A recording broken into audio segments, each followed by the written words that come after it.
saya Zafira Haura Putri Tomiwi, NIM 19059218. Baiklah, saya akan menjelaskan materi mengenai komunikasi dalam organisasi. Yang pertama, unsur-unsur komunikasi. 1. Pengirim pesan atau komunikator. Pengirim pesan atau komunikator adalah manusia berakal budi yang berinisiatif menyampaikan pesan untuk mewujudkan motif komunikasinya. Yang kedua, pesan. Pesan komunikasi dapat mempunyai banyak bentuk. Ada 2 sifat pesan, yaitu pesan bersifat verbal dan pesan bersifat non-verbal. Yang ketiga, media. Dalam ilmu komunikasi, media bisa diartikan sebagai saluran, sarana penghubung, dan alat-alat komunikasi. Yang keempat, komunikan atau penerima. Komunikan atau penerima pesan adalah manusia yang berakal budi kepada siapa pesan komunikator ditujukan. Dan yang kelima, pengaruh atau efek. Efek komunikasi diartikan sebagai pengaruh yang ditimbulkan pesan komunikator dalam diri komunikannya. Terdapat 3 tataran pengaruh dalam diri komunikan. Yang pertama kognitif, yang kedua afektif, dan yang ketiga konatif. Selanjutnya, proses komunikasi dalam organisasi. 1. Proses ideasi. Tahap ideasi yaitu proses penciptaan gagasan atau informasi yang dilakukan oleh komunikator. Yang kedua, proses encoding. Dalam tahap ini, gagasan atau informasi dibentuk menjadi simbol atau sandi yang dirancang untuk dikirimkan kepada komunikan. Yang ketiga, proses pengiriman. Pada tahap ini, pengiriman gagasan atau pesan-pesan yang telah disimbolkan atau disandikan melalui saluran dan media komunikasi yang tersedia dalam organisasi dapat berlangsung dikirimkan. Yang keempat, proses penerimaan. Penerimaan pesan ini dapat melalui proses pendengaran, membaca, atau mengamati, tergantung pada saluran atau media yang digunakan untuk mengirimnya. Yang kelima, proses decoding. Pada tahap ini, sering terjadi ketidaksesuaian atau bahkan penolakan terhadap gagasan atau ide yang diencoding oleh komunikator karena adanya hambatan teknis atau terjadi perbedaan antara komunikator dan komunikan dalam hal arti kata atau kalimat. Yang keenam, proses tindakan. Tindakan yang dilakukan oleh komunikan sebagai respon terhadap pesan-pesan yang diterima merupakan tahap terakhir dalam suatu proses komunikasi. Selanjutnya, jenis-jenis komunikasi dalam organisasi. 1. Komunikasi internal. Komunikasi internal merupakan komunikasi yang terjadi dalam lingkungan perusahaan atau organisasi. Tujuan dari komunikasi internal adalah meningkatkan kinerja SDM di dalam perusahaan atau organisasi. Komunikasi vertikal. Komunikasi vertikal adalah komunikasi dari pimpinan kepada bawahan dan dari bawahan ke pimpinan secara timbal balik. Komunikasi internal terdiri dari 2 arah, yaitu komunikasi ke bawah dan komunikasi ke atas. Selanjutnya, komunikasi horizontal.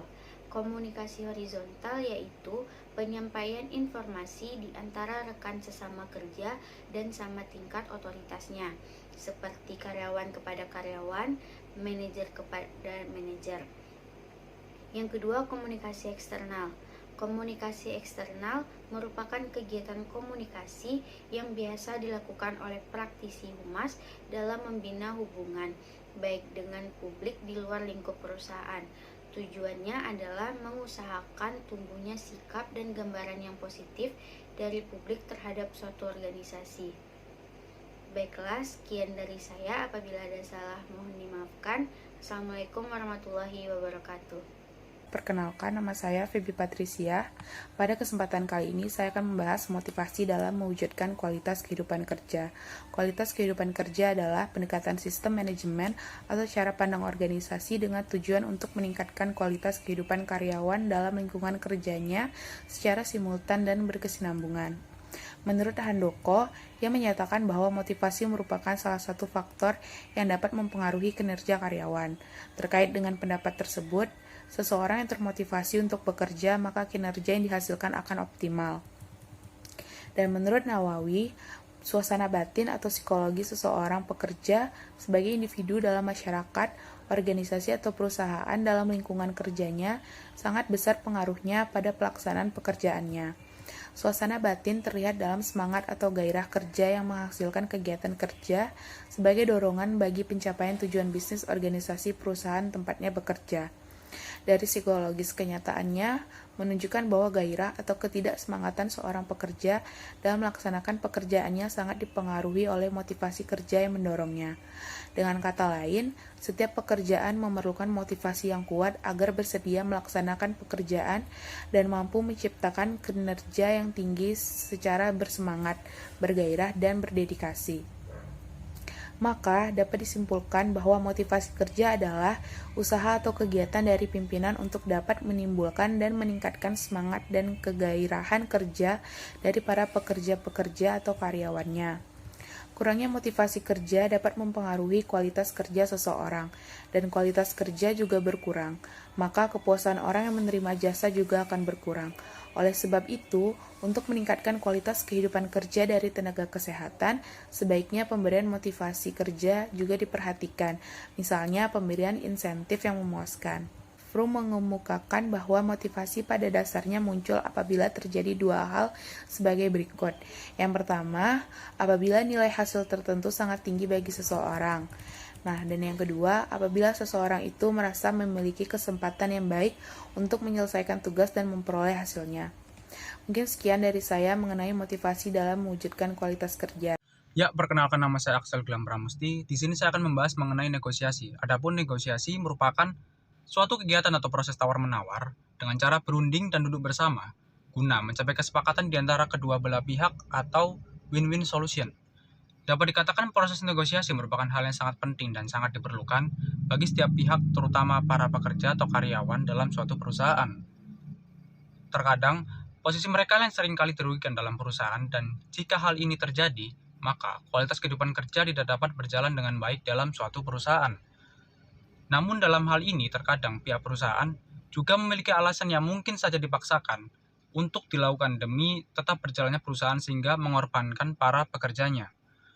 Maka dari itu, perlu adanya proses negosiasi antara para pekerja atau karyawan melalui perwakilannya yaitu serikat pekerja dengan pihak perusahaan agar hak-hak dari para pekerja dapat tersampaikan dengan baik, dan pihak perusahaan juga dapat menyampaikan pendapat, keinginan, dan kepentingannya dengan baik, sehingga di antara kedua belah pihak timbul win-win solution, yang kemudian tingkat kualitas kerja di dalam perusahaan juga berjalan dengan baik. Sekian dari saya, terima kasih. Baik, selanjutnya perkenalkan, nama saya Bella Natania dari UPN Veteran Jawa Timur, dan di sini saya akan melanjutkan penjelasan terkait tentang kualitas kehidupan kerja atau dapat dikatakan sebagai quality work of life. Jadi menurut Bernardin dan juga Russell pada tahun 1993 itu menyatakan bahwa quality work of life itu berkenaan dengan tingkat kepuasan, motivasi, keterlibatan, dan komitmen pribadi yang dialami berkenaan dengan hidup mereka di tempat kerja. Jadi kualitas kehidupan kerja itu tingkat individu atau si pegawainya itu ya dalam mencukupi kebutuhan mereka secara pribadi selama mereka masih dipekerjakan.